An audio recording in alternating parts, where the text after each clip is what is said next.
With any new car, there's always the question of purchase versus lease, and it can be tough to answer. With a lease, you're typically getting more vehicle for a lower monthly payment, whereas with buying, your larger payment eventually turns into an asset. Let's go over the nuts and bolts of both. Kevin, Erica, so many people come into our dealerships today and they ask, should I buy or should I lease? What are the advantages of leasing for a customer, Kevin?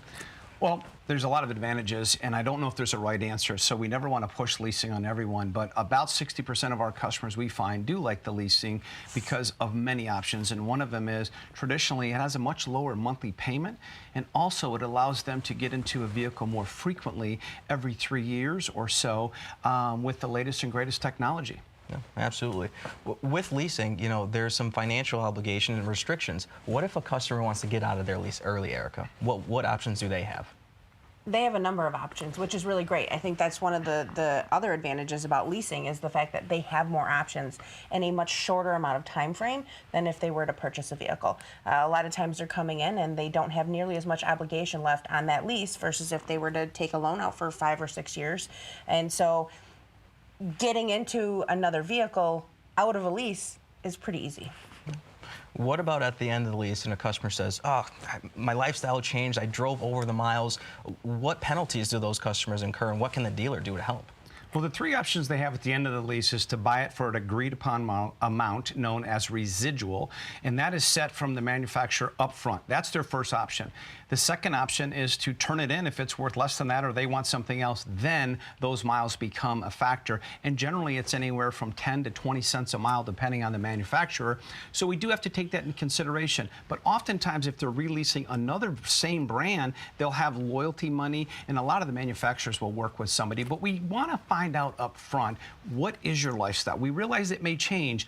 Those are the people that tend to get frustrated and say, I don't want to lease because they had a bad experience. And generally, it's because their lifestyle changed and or the salesperson they were working with didn't ask enough questions and put them in the proper lease.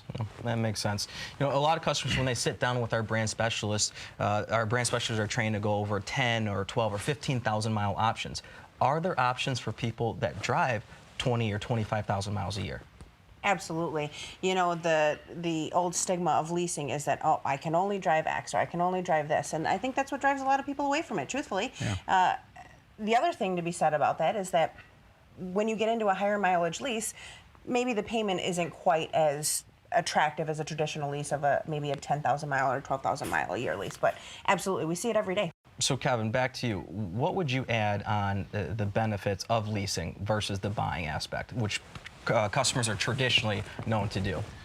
Well, I just think it's really a consultant time with the customer to find out what's their driving habits. If the last 3 vehicles they've had have been around that 3-year mark, then we want to sit down and do math with them and say, if we took a 5 or a 6-year loan out on this vehicle that you like, your payment is X, and on a lease, it's this much lower. And so we like to just do math, and then we don't want to push. It doesn't matter to us necessarily what they do, but a lot of people do it because it makes financial sense and it gets them into a new vehicle much sooner than they could on a traditional loan. Yeah. Just tossing this up to both of you guys.